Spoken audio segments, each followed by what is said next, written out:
Hello everyone. आज हमारा topic है magnetic scalar and vector potential. तो जैसे हमने इलेक्ट्रोस्टैटिक्स में देखा था कि स्केलर इलेक्ट्रिक पोटेंशियल जो V होता है, जो हमारा रिलेटेड होता है इलेक्ट्रिक फील्ड इंटेंसिटी से, और हमने E is equal to minus delta V भी हमने डिराइव किया था। तो अब क्वेश्चन ये होता है कि मैग्नेटोस्टैटिक में भी ऐसा कुछ रिलेशन निकलता है स्केलर पोटेंशियल का कि जो मैग्नेटिक फील्ड इंटेंसिटी के साथ कुछ रिलेशन करता हो।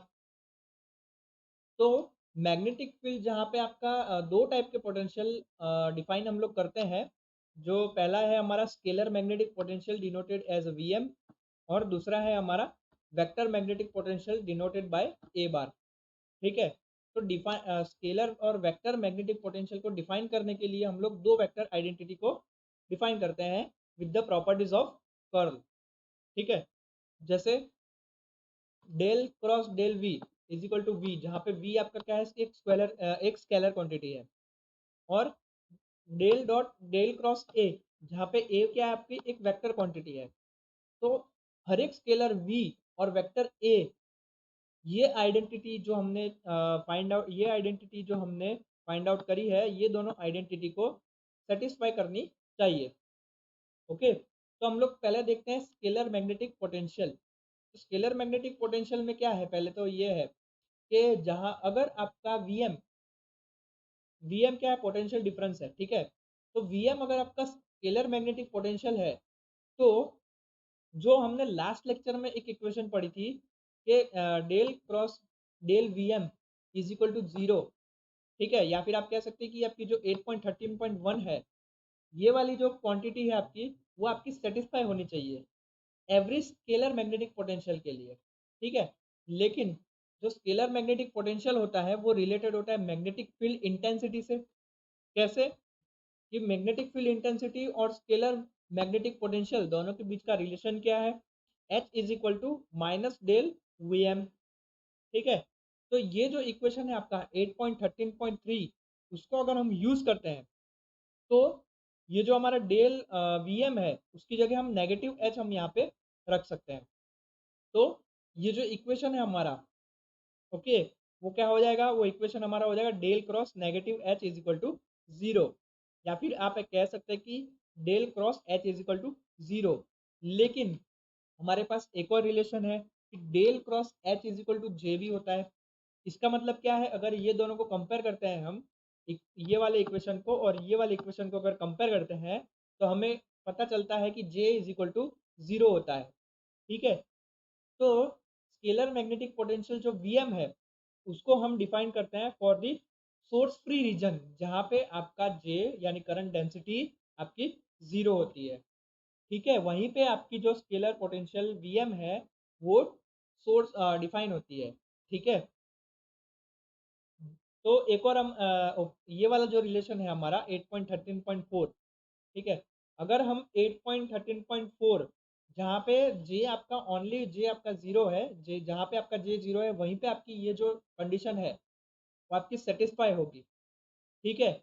ऐसे ही सिमिलरली ई यानी magnetic field intensity, oh sorry, E is equal to electric field intensity और इलेक्ट्रिक स्केलर पोटेंशियल और मैग्नेटिक स्केलर पोटेंशियल के बीच के रिलेशन को हम लोग एच के थ्रू डिनोट करते हैं। ठीक है। जैसे आपका इलेक्ट्रोस्टैटिक में ई और स्केलर पोटेंशियल, इन दोनों के बीच में रिलेशन होता है, वैसे ही यहाँ पे मैग्नेटिक स्केलर पोटेंशियल में एच और, ठीक है, एच और वी के बीच में आपका रिलेशन सेटिस्फाइड होता है। ठीक है। वो किस तरीके से होता है, वो आपका कुछ इस तरीके से होता है। स्पेसिफाइड पाथ के लिए आपका V M is equal to negative H dot D L, ये आपका कंडीशंस है for the scalar potential. Okay. Now Laplace equation for the scalar magnetic potential. ठीक है। तो मोनोपोल, मोनोपोल का मतलब क्या है, एक ही पोल, सिंगल पोल।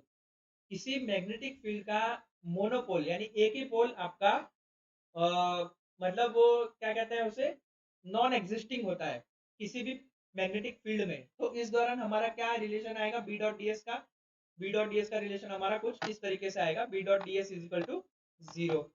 ठीक है। नाउ डाइवर्जेंस थ्योरम अगर हम लोग यूज करते हैं, तो डाइवर्जेंस थ्योरम के अकॉर्डिंग हमारा क्या इक्वेशन आएगा, डाइवर्जेंस थ्योरम हमारा क्या कहता है, B dot D S is equal to del dot B D V is equal to zero across the total volume. ठीक है, जहां पे आपका अगर ये इक्वेशन आपका जीरो है, इसका मतलब क्या है, डेल डॉट बी जो डॉट प्रोडक्ट है डेल और बी के बीच में, वो भी आपकी जीरो होनी चाहिए।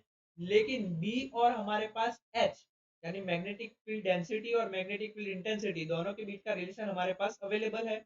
वो क्या है, B is equal to mu zero H, तो हम लोग यहाँ पुट करेंगे तो हमारे पास क्या वैल्यू आएगी, del dot H is equal to zero. कब ये वैल्यू कब आएगी, जब हमारा म्यू जीरो जीरो ना हो।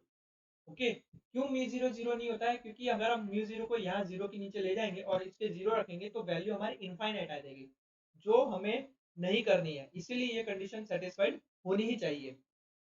ओके, नाउ एच और जो हमारा वीएम के बीच का रिलेशनशिप थी वो हम लोग यहाँ यूज करेंगे और हम लोग क्या करेंगे, del square V M is equal to zero proof करेंगे और the J is equal to zero. ये अब हम ये पोटेंशियल जो है हमारा पोटेंशियल डिफरेंस कब रख सकते हैं, जब हमारा जे यानी जो डेंसिटी है हमारी मैग्नेटिक फील्ड डेंसिटी है हमारी, वो जब हमारी जीरो हो तभी हम H is equal to negative del V M रख सकते हैं।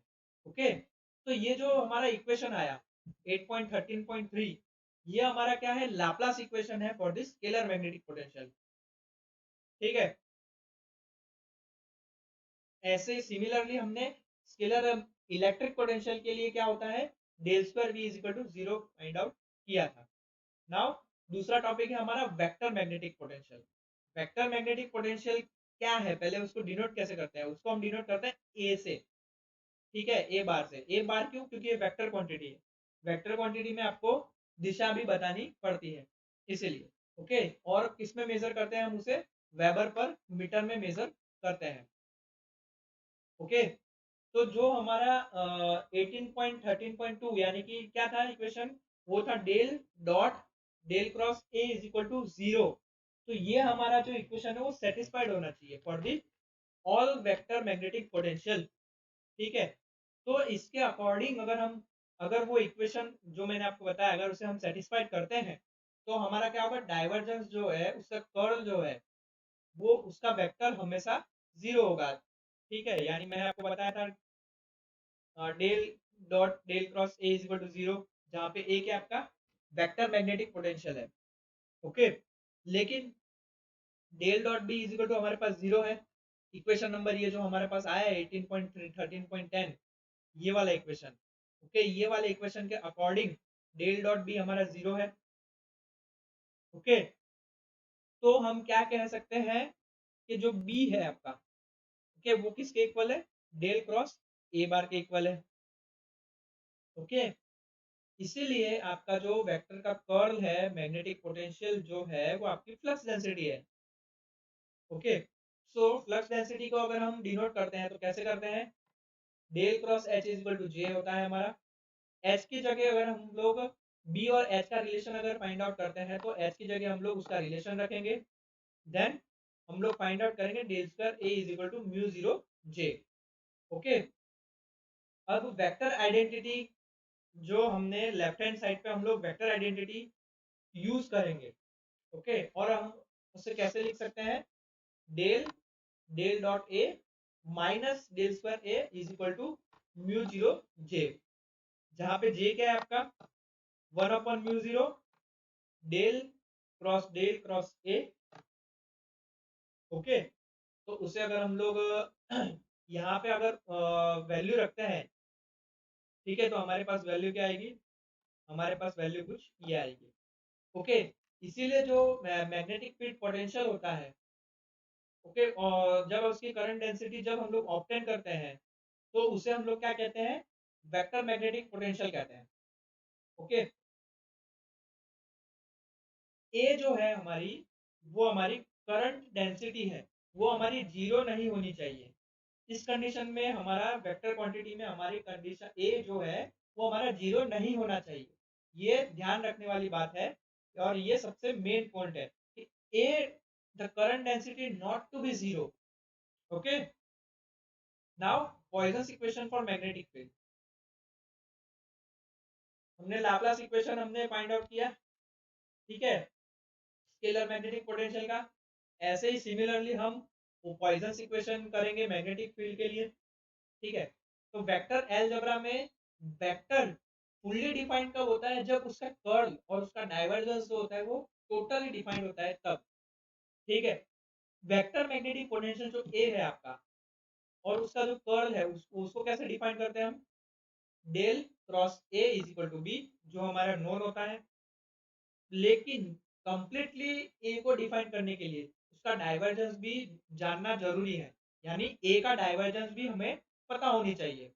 तो हम लोग क्या करते हैं, अज्यूम करते हैं कि डेल डॉट ए जो है वहां पे आपका डाइवर्जेंस का, ए का जो डाइवर्जेंस है वो आपका 0 है, ओके। तो दूसरी अगर अगर अदर कंडीशंस को हम स्टडी करते हैं, मतलब टाइम वेरिंग मैग्नेटिक फील्ड के अंदर किसी और कंडीशन को अगर हम स्टडी करते हैं, तो ये जो हमारा इक्वेशन नंबर आया था 8.13.16, तो इसको इक्वेशन को यूज करके हम क्या करते हैं, ये जो डेल डॉट ए बार है उसकी जगह हम लोग क्या करते हैं, जीरो पुट करते हैं। जीरो पुट करते हैं तो हमारी जे की वैल्यू क्या हो जाएगी, 1/म्यू डेल स्क्वायर ए, ठीक है, ये हमारे जे की वैल्यू हो जाएगी। तो अगर यहाँ से अगर हम लोग सॉल्व करते हैं तो डेल स्क्वायर ए हमारा क्या आएगा, डेल स्क्वायर ए हमारा आएगा -μ0 j, ओके। तो यही है जो ये इक्वेशन आया हमारा, ये इक्वेशन हमारा है Poisson equation for magnetostatic fields, okay. Now कब से हम लोग ए मैग्नेटिक पोटेंशियल ए करे जा रहे हैं, मैग्नेटिक पोटेंशियल ए करे जा रहे हैं, ठीक है। लेकिन कुछ डिफरेंशियल करंट एलिमेंट के कारण भी कुछ मैग्नेटिक फील्ड मैग्नेटिक पोटेंशियल ए होगा, तो वो क्या, उसको कैसे फाइंड आउट करते हैं, ओके। तो उसके लिए हम लोग क्या करते हैं, एक डिफरेंशियल एलिमेंट जो है डीएल उसको कंसिडर करते हैं, जहां जो आपका डीएल का जो पार्ट है वो आपका करंट कैरी कर रहा है कितना, आई जितना, और वो करंट कौन सा है, डीसी करंट है, ओके। तो बायर सावर्ट लॉ के अकॉर्डिंग जो वेक्टर मैग्नेटिक फील्ड पोटेंशियल होता है ए, डिस्टेंस आर होता है, तो from the differential current element हम लोग ए कैसे डिफाइन करते हैं, ए को डिफाइन करते हैं हम μ0 I dl divide by 4 pi R total integral, ठीक है, और for this all over the surface weber per metre, okay. तो इस तरीके से हम उसे डिफाइन करते हैं। लेकिन डिस्ट्रीब्यूटेड करंट सोर्स के लिए हम लोग क्या करते हैं, जो आईडीएल होता है वो आपका रिप्लेस हो जाता है बाय दी केडीएस, जहाँ पे के क्या आपका सरफेस करंट डेंसिटी है, ओके।